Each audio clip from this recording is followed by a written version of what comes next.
Good morning, everyone. Ooh, good afternoon. Thank you so much for joining us. I see that a few people are still connecting. I just want to thank you so much for taking the time to be with us here today, whether you're watching live or you're watching this recording. Welcome to Nevada Department of Education's Digital Learning Week 2021. Just want to let you know this meeting is now being recorded. My name is Caitlin Llewellyn, and I work for the Nevada Department of Education in the Office of Early Learning and Development. Our time together today has been extended just a little bit because we have so much great content for you. So I know we had advertised 12 to 12:30, but if you're able to stay on past that time, uh, this session might go just a little bit longer. If you need to hop off at 12:30, no worries. We will be posting this recording to our website at a later time. And I'm joined here today with my colleague, Mark Rincon. Thank you, Caitlin. I am so honored to be here with you and share some exciting new things that are going on here at the Nevada Department of Education. So we'll jump into some of our content for today. If you've been following us on social media and seen our flyers, uh, and you want to participate that way, you can post and check out the hashtag NVDLWeek21. Again, that's NVDLWeek21. And you can see our schedule for this week and see what upcoming activities and speakers you'll be getting to hear from as we celebrate Nevada Digital Learning Week. And today we're going to talk a little bit more about the birth of the Nevada Digital Learning Collaborative. You'll hear from department leaders, starting with Deputy Superintendent Dr. Jonathan Moore, and then two wonderful women who started the Nevada Digital Learning Collaborative and are leading us in our work across the state. Mark, I'll pass it over to you. Thanks, Caitlin.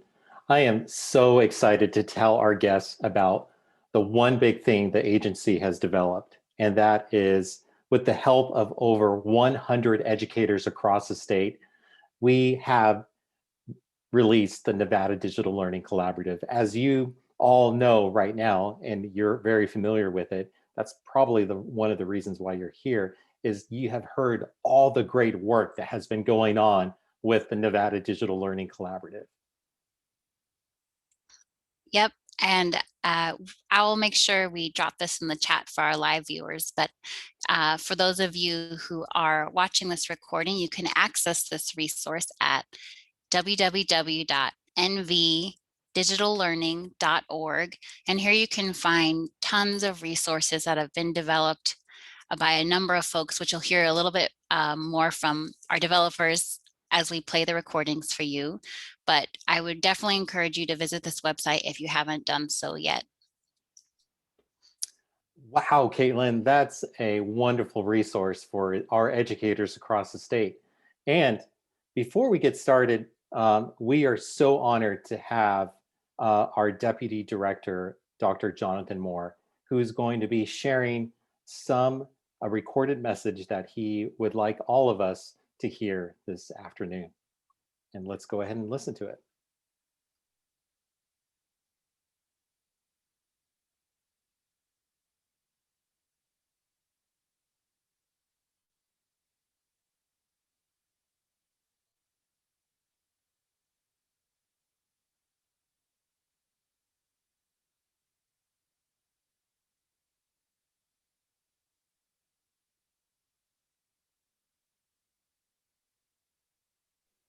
Greetings. My name is Dr. Jonathan Moore, and I serve as the Deputy Superintendent for Student Achievement here at the Nevada Department of Education.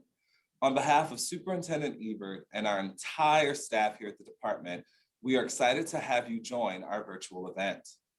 This week, you will see and hear from Nevada educators, parents, and students about their experiences surrounding digital learning. Today, I would like to provide some historical context on how the wonderful work of the Nevada Digital Learning Collaborative came to fruition. The Nevada Digital Learning Collaborative was formed on the need for our students to have equitable access to and support with digital learning across Nevada.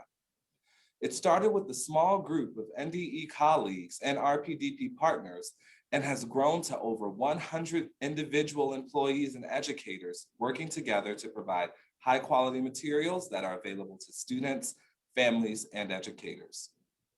This work is primarily completed by the digital engineers. Who are the digital engineers? Digital engineers are composed of educators from across the state, including district and school administrators. The digital engineers work collaboratively with NDE and the regional professional development programs to facilitate the following: digital and blended learning pedagogy and tools, platform expertise, curriculum and content, professional learning opportunities for educators, and support and resources for families. Along with the work of the Nevada Digital Learning Collaborative, also known as the NVDLC, we have made great progress in making sure that every student has access to a device. So excited that through NV Connecting Kids, we were able to provide the tools students needed to learn anywhere and anytime. The NVDLC work continues to be needed. All of our work will continue to ensure that educators, families, and students receive equitable access to and support with digital learning across Nevada. I encourage all of you to visit the Nevada Digital Collaborative website and share this resource with your friends and families. I'd like to thank all of the Nevada digital engineers who are creating and providing resources during this critical time. Our group of digital engineers are experts from across the state, and they act as ambassadors for digital learning. The support they provide the NVDLC program is invaluable. I'd also like to thank my colleagues at the Nevada Department of Education who are so committed and work diligently and tirelessly to ensure that our educators and students are supported. Lastly, I'd like to thank all of the Nevada educators, students, and parents who are here today participating as panelists, and especially all of you who are here as active and engaged participants. Thank you for your dedication to our state. Please enjoy your week of learning with the Nevada Department of Education.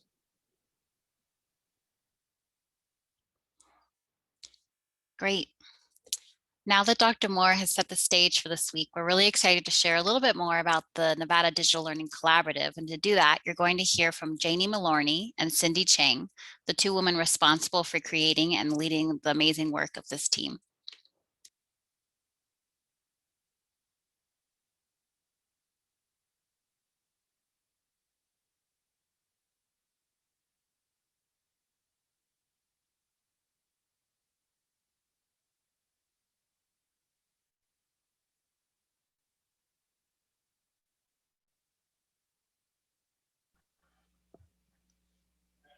All right. Hi, everyone. We're so glad that you were able to participate with us today as we kick off Nevada Digital Learning Week. My name is Cindy Chang. I am with the Nevada Department of Education. I am the co-lead on the Nevada Digital Learning Collaborative, along with my partner in crime over here, Janie Malorny. She'll introduce herself in just a second. But we're really excited to have this opportunity to talk to you about the Digital Learning Collaborative, what our goals are, and take some questions from the field. So I'll pass it over to Janie. Hi, thanks, Cindy. Yes, and so through Digital Learning Week, which we're so excited to celebrate, hopefully you can join in every day. We do have activities happening every day, and look for our tips for the day on Twitter and or on Facebook. If you don't already, please follow at Nevada Ready, and we'll be handing out some great information to share with all of our community stakeholders, including educators, teachers, and parents on social media. Happy to be here today to talk about the Nevada Digital Learning Collaborative. And we're gonna go ahead and just jump right in to an overview of what the collaborative is. And then, like Cindy had mentioned, take some questions. We have questions from the field that we have actually received. And these are from educators, parents, community stakeholders, and students. So without further ado, we're gonna go ahead and kick us off. So I'm gonna go share my screen here.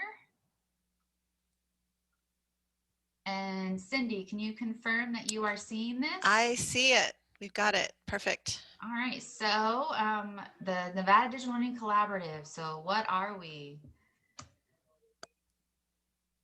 All all good questions that now it won't see. There we go. Now it is Yep. working. Got it. So the Nevada Digital Learning Collaborative, as we say, is the NVDLC.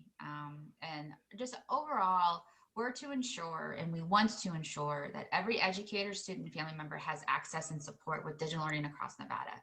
And we help through professional learning, curricular resources, and really how to navigate online and blended learning in any learning environment. So this is going to be in home, in Starbucks, or in a classroom, or in your courtyard, in your school building. It is anywhere. And we have some pretty big goals that we are going to entertain, that we have accomplished actually this year, next year, 3 years, 5 years, and then 20 years down the road. This is a long-term supportive piece in the Nevada educational system that will be around forever. But we do hope to, and have done really well, to bridge a divide for our students. We want to provide support for educators through curricular content and professional learning. And we want to make sure that we're incorporating all instructional shifts into daily instruction every day. The MBDLC team is the peeps that you do see below. And so we are led by our superintendent, Mrs. Joan Ebert. She is our superintendent of public instruction. And we are supported also through our deputy superintendent, Dr. Jonathan Moore, and our director. You do see pictures below of Cindy and myself. See, throughout this year, my hair has grown substantially. Good time. It's gorgeous. I love it. Thank you. We also have a lot of support pieces. We have support where we work with our PDPs through other members in NDE, and you can see their members there. And so these fine folks are hardworking folks through NDE, and educators that work every day to make sure that we are offering support to educators, students, parents, and families.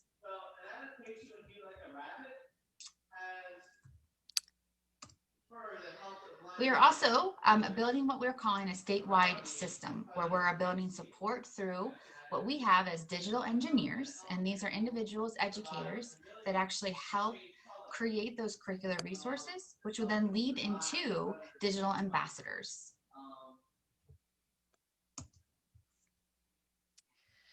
All right, so you should see buckets on your screen, and we love these buckets here.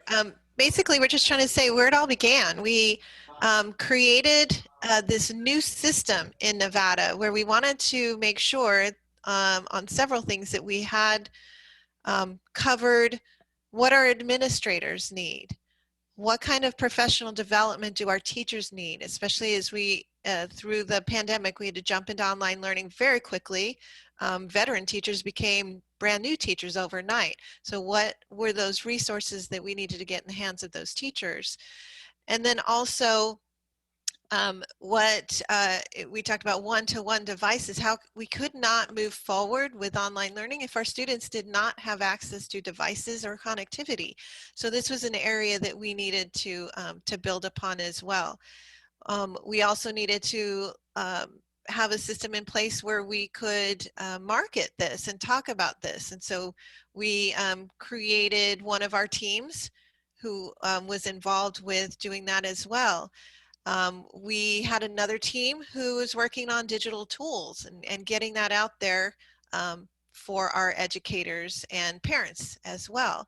And we have another team looking at best practices in professional learning and supporting the educators in that realm. And then we also needed content and curriculum. So solid online put together content that is standards aligned, that can be pulled down into an LMS and provide the teachers the resources they needed very quickly at the tips of their fingers. So these were the system that we were trying to put in place. And there's also other components like partnerships that we've built out with various organizations. We've worked with the PTA, we've worked with Apple, Microsoft, a lot of those industries as well. And so just really building a true collaborative across the state. Next slide. And so when we started talking about building out all these resources, these support systems and everything that we have, we needed to have a place to house all of this. So therein the NVDLC website was born, and you can find that at nvdigitallearning.org. And so this is a snapshot of the homepage. So you can see those three main focus areas: bridging that digital divide, professional development for educators, and then content and curriculum that's standards aligned, available for all instances of the learning environment, whether you're face-to-face, you're completely online, or you're in a hybrid or blended model. So there's resources there for everybody. Also on this page, you can see at the top bar there, you can click on resources. There's also a button up at the top where you can find resources. You can do some searching, filtering out. Say you just want to focus on something for administrators. You can choose that filter, and then it'll pull up all of those resources that have been provided for administrators. And then we have our symposium. So twice a year we do a conference, a summit, where you can all come and you can see the resources, provide training right there on digital learning. And then there you can contact us at any time. One of the things I'd like to point out about the website is you can subscribe. There's a button down in the footer where you can give us your email, and then you'll subscribe, and every time a new resource is posted up there, you'll receive an email maybe once a week, however you want to set that up, showing you those resources that have just been curated and put up there. So I encourage everybody to subscribe so that you can see the most latest information. And do we have a next slide, or are we good there? Anything you want to add to that, Janie? You're on mute. Oops, you're on mute. You have to unmute. I'm sorry, I'm muted. No That worries. was a great I just don't want to miss anything you have to say, because I know how important it is. It's the world, the digital world, right? We have to remember to unmute where we could just typically just talk. But Cindy's review of the website is a really good lead into one of the questions that we had received from an educator and actually a parent in Nevada. And the question is what resources are available to support me building learning for my students?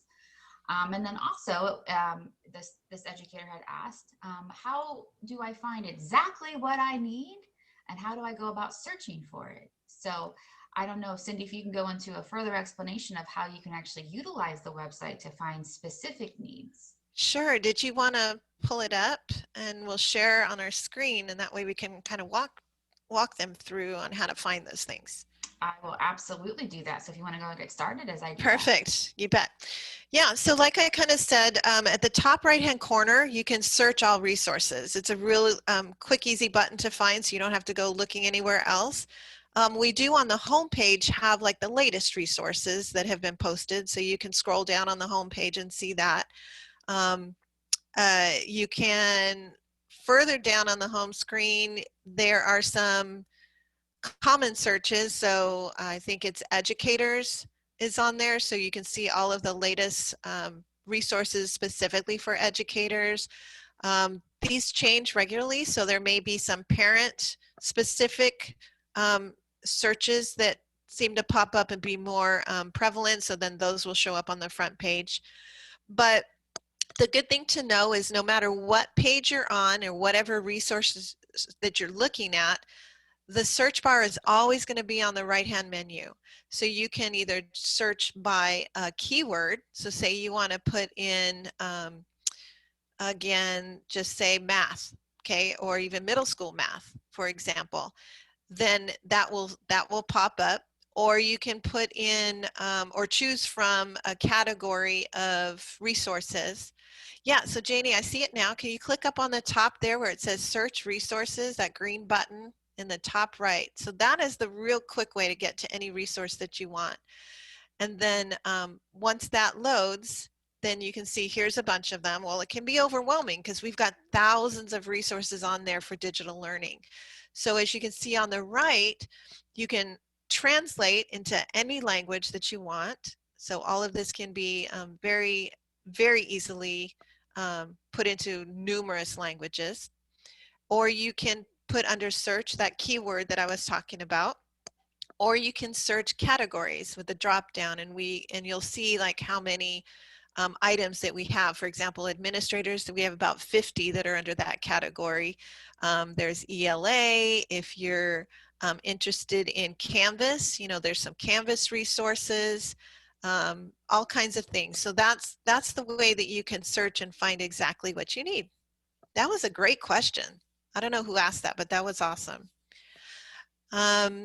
All right, are we good? Did you want to add anything to that, Janie, or should we go on to the next one? No, the only thing I would add is that we do add artifacts and information to this website quite frequently. And so I highly recommend, like Cindy had stated, to go ahead and subscribe to it, and you will receive an email right to your inbox when there's new information. And there Good is point. Yep, there is quite a lot on here. And so I highly suggest that you take an hour or two and just peruse through the sites.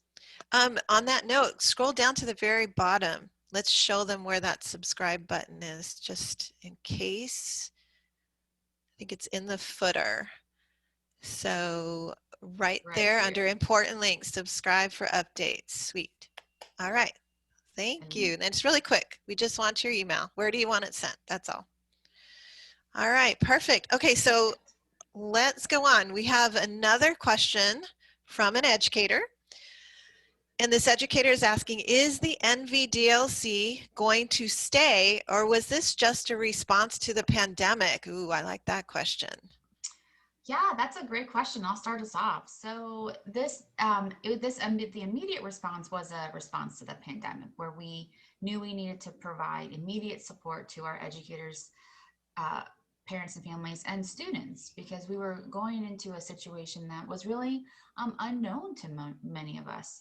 However, I like to say that the pandemic, and with NVDLC, is a positive unintended consequence, meaning that we have found places and support pieces from our educators from around our state that we're building a network of collaborative support to help all members of Nevada use digital learning in everyday instruction.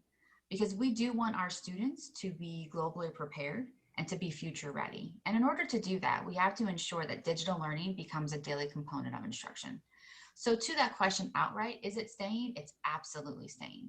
This is going to be staying for next year, 5 years, 10 years, 20 years down the road, hopefully longer than both and Cindy are still here. Because as we move into, and as we're already in the 21st century, let's just be honest, right? We're 21 years in it. We're no longer moving to it. We need to ensure that our students, that you students, no matter what grade that you are in, are using and practicing these skills that are in digital learning every day in every classroom.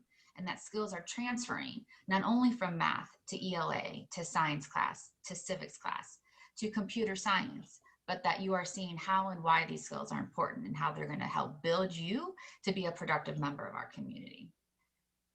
I love that response. Oh yeah, I think you hit the nail on the head that this isn't going away, this part. I love the unintended consequence, positive ones. I mean, there are some positive things that have come from this, and we have to focus on those because there's been a lot of negative. But I do agree. I mean, being over computer science and our integrated technology standards, of course, this is near and dear to my heart. And we can't separate the two types of learning into silos anymore. You are absolutely correct. They really have to truly be blended across everything that we do, because I love your tagline. You always say, learning never ends, right? Say it again. Anywhere, anytime, for everyone. Exactly. And so we have to have this as part of that component of just natural instruction environment. And we always talk about lifelong learners, but do we actually model and demonstrate that all the time? I would venture to say no. And so this will be another opportunity that we are demonstrating and modeling lifelong learning as having that digital component always part of our instructional environment. So I love it. Absolutely. Great question. Absolutely. All right. Well, this is a question from a student in Clark County, and an educator had also asked this. And this was an educator also in Clark County. What will digital learning look like in a classroom when we return or when we return to a school building? So in essence, will digital learning continue once we actually go back to a school building? Remember, school's never closed, everyone. School's Exactly. always been open, but many now around the state and around the nation, school classrooms are actually opening. So what do you think, Cindy? What's it going to look like? Gosh, I love this question. It kind of goes back to like if the DLC is going to continue, Yeah. kind of that whole idea. And you're right. I mean, school did not end. I mean, we had a rocky start right when the pandemic hit because everybody was trying to, figure out what was going on. But when the fall started, I mean, school buildings were closed, but learning continued in various fashions, online, hybrid, depending on where you were. We have a lot of rural areas that did not need to go into an online fashion. But what does that look like? Gosh, see, I envision this. This is the day in the life of the student, where a student has maybe gone into class that morning, and the teacher is doing instruction for the whole class, sends them to centers. We're all one-to-one now through this, the positive unintended consequence. So you go in a center and you start working on something that the educators put into a Canvas center. And so you're doing that digitally, and then you go back, you get together, you share out, discussion, lots of discourse. But then you go home and you're working on whatever assignments that you have to do at home.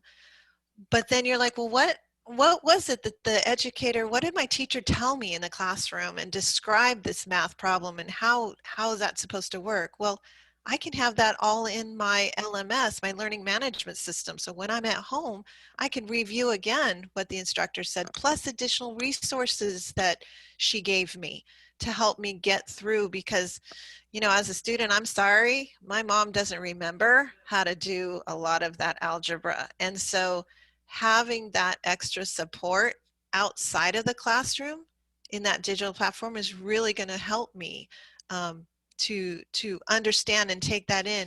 And not only that, having this in a digital format, I can maybe start to see how, when I'm learning in my math class, how that applies to my science, and how my social studies is connected to what I'm learning in my English class, and how it's all connected with computer science and the technology foundation underneath it. So I can start to connect the dots as a student, and instead of, as soon as I leave my math class and walk out into the hallway, I put math away and now I'm doing something else, because that's really not how life is, right? Things don't start and end like that. So, so that's how digital learning should look like in the classroom when we return to the school building. What do you want to add to I just that? would emphasize that I think it really helps propel communication across educators, across students, and across and includes parents. Digital learning is going to help really break down the disparities across our state, and we really will be able to have an equitable education, because everybody can have access to everything. Equity, So love when we it. talk about access for all, digital learning can and will, and we will do everything we can in our power to ensure that there is access for all, and that the communication sustains across our state, no matter what stakeholder group you think that you fall into. And I think it can really help students start to build networks and work with students not only in their own school, but within their own district and then across the state. And how exciting can that be? Love it. Right. It is so exciting. I get thrilled every time I think about the possibilities, the potential. It's awesome. It is absolutely, the possibilities are infinite. In Nevada, we will say that we are working right now and we're rising up. We're going to always rise up to the challenge, because we are going to reimagine education through innovation and technology, which requires systematic change and impacts educators, students, parents, and families, even through unprecedented times, that leads us to possibilities that are infinite. And that is our rise up. Love it. Love it. All right. I know we're getting short on time here. So here's another question.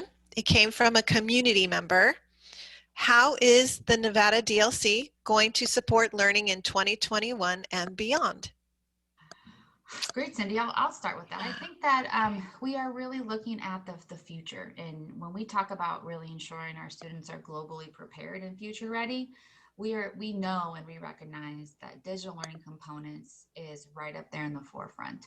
And that when we talk about our 4 Cs, right, and building those 21st century learning skills, digital learning is in there with those. When we're developing our students to be collaborative and having communicative skills and critical thinkers, that is going to be in a world where they will have a digital, either through a device or platform. Look at what we're doing right now, right? This is, in the past, we would have had to rearrange our lives and our schedules to make sure that we were in the same room Yeah. together. And now, through the works of multiple devices and platforms, we can do, and we can incorporate, we can be in each other's homes within a minute. And so going forward, we have plans through and at NDE that are going to build support for educators, parents, and students that incorporate multiple levels of either curricular resources, book studies, professional learning events to really help build the capacity of all members within our state. And so when we say this is a 2021 and beyond, this is 2021 and beyond. We are building out goals for not only next year, but 3 years, 5 years, and 50 years down the road as to what this is going to look like within Nevada as a statewide system, as well as building out each individual district systems, and then hopefully conjoining across the nation. So then we're, as states, we're working together to really build that collaborative spirit and to build that network of educators and supportive community members from around our state to really help build that piece of unity for all of Nevada. I love that. I love that. And you did point out one thing, that the system, we want it to be at the district level as well, like the microcosm of, what we're creating here as a model goes down into the districts, because then they're better equipped to reach out, have those ambassadors throughout their regions that are right there, ready to help and assist. So I love it. I love it. Absolutely. So, Cindy, you've mentioned, and an educator, another teacher has actually mentioned this, that, for many years, many of our districts have been using different systems and or learning management systems to help with organization and help with spreading the work to their students. And so this educator is asking in particular, why did Nevada choose Canvas? Why is now Canvas our statewide learning management system? That's a really super good question. Because I know when I was in the classroom, I was a fan of Schoology. I love Schoology. Google Classroom then came in. So we did have all of these varying different systems. But as a state, we needed to kind of look at what can be something that can be used collectively across the entire state, that would do all of the things we need. Like you mentioned, the communication part, mentioned a platform. Literally, it's a canvas. It's a blank canvas. Like if you were an artist, how can we bring in the Google Classroom, the Microsoft, all of the other resources at our disposal? And so Canvas actually rose to the top when we evaluated all of the potential learning management systems to work with, just because of how it can grow with us. And also another factor in the decision was, what does it look like post-secondary for our students? What are our systems of higher education, particularly in Nevada, using? And overwhelmingly, the answer was Canvas. And so we actually got to check the box on two different things, because now we're not only helping our students as they learn in their elementary and secondary life, but now post-secondary, they'll already be prepared, they'll be comfortable with the platform, they can move right into continuing their education in a comfortable manner. So that was really important as well. Great question. Yeah, and I think to add on to what Cindy said, it is a universal tool that every teacher in the state of Nevada does have access to. And that is something that we are really proud, and we are building content and professional learning within Canvas for all Nevada educators to access, as well as working with other states on building content, curriculum, and courses, full courses that will be available for our classrooms to be able to utilize. And so we're really excited about that feature, that we are really building in strong support for our districts and as administrators, teachers, and classrooms to use on a regular basis. So we want to help support and supplement some areas that we may not be able to do because of budget crises, and we want to leverage some of our insights and the strengths that we have on our educators as we're building these online courses. And so it's going to be a great opportunity, I think, to share kind of what we know and how we can all continue to support each other. So Canvas is an excellent tool, and I hope that everybody enjoys it. And if they ever have any questions, to please reach out and ask. Yes, we're here to answer all those questions. I mean, there's going to be so much professional development available for educators through the Canvas system. Even like Jeannie said, even if your district is not opted in to use the LMS for your students, every educator in the state will have access so that they can reach the professional learning that's in there. There are conferences, statewide conferences, like we've got the computer science conference coming up at the end of this week. Woo-hoo, so excited about that. And it's actually going to be delivered through the Canvas platform. So there are so many things that you can do with Canvas. So we're really, really excited about that. And we encourage every educator who's listening to us right now, jump in there. If for some reason you don't have access to it, you can't, your login isn't working, you don't know about it, please reach out and we're happy to get you set up there. And I'm just going to do one more thing, shout out. So sure. Cindy mentioned the Computer Science Summit, and so we'll make sure that we push out that registration. You can still register. That is this Saturday. You can still register. Yes. So look for that on social media today and tomorrow and Thursday. And we also have our next Digital Learning Summit, which will be in April 17th. So go ahead and look for that as well. And so there is continuous professional learning for educators and that we do have across the state. And so we encourage you to join in and join us for not only learning, but just the fun of being, with us all day. Who wouldn't spend their Saturday with Cindy and myself? Right? We're pretty fun. We are pretty fun. I think we have time for 2 more questions. So you want to take the next one? I sure can. All right, this one is from a parent. How can I support my child with digital learning? Good question. That is a really strong piece because as we've seen this year, parents and families are true partners with educators in teaching their child. For sure. It really is it's no longer, I send my kid to school and I don't know. We are true partners now in this endeavor, and that we want that partnership to continue and to maintain because parents are an integral role of their students developing and growing. And on the website, on the MB Digital Learning website, there are multiple different parent pieces on how they can really be engaged and really support their child with online learning, digital learning, either in their home and or when they go back to school. So even when they're in a face-to-face learning setting and the teacher is instituting blended learning where they'll be incorporating both the devices within their school building as well as the learning in the school, and then they go home and vice versa.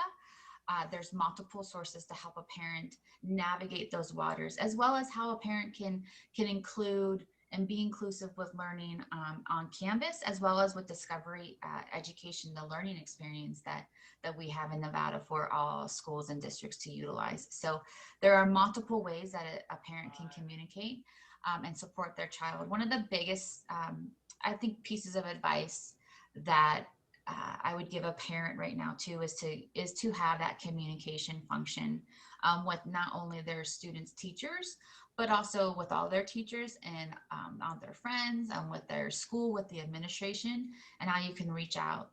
On Canvas itself, there is a way where you can actually have constant communication with your school, their administration, as well as their teachers, as well as Infinite Campus. Infinite Campus is a statewide student information system. So every district uses Infinite Campus, and all parents can see and can be able to see records of how their students are doing and be able to communicate with their teachers that way. So the best part really of online learning is that communication never has to stop. Even if you're not seeing them face to face, it can always continue.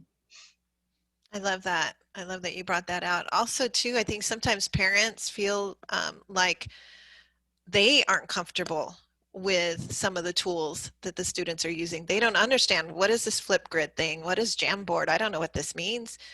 And so I encourage parents to go online and see the resources and learn about Flipgrid, learn about Jamboard, learn what tools that the teachers are using with their child in the classroom so they're comfortable with it.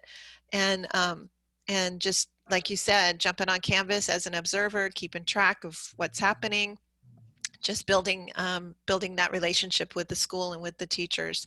It's real important. So hopefully the resources we have up there will help support the parents in that.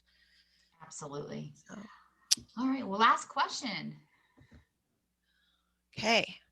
All right. So this is from a student. His name is Peyton.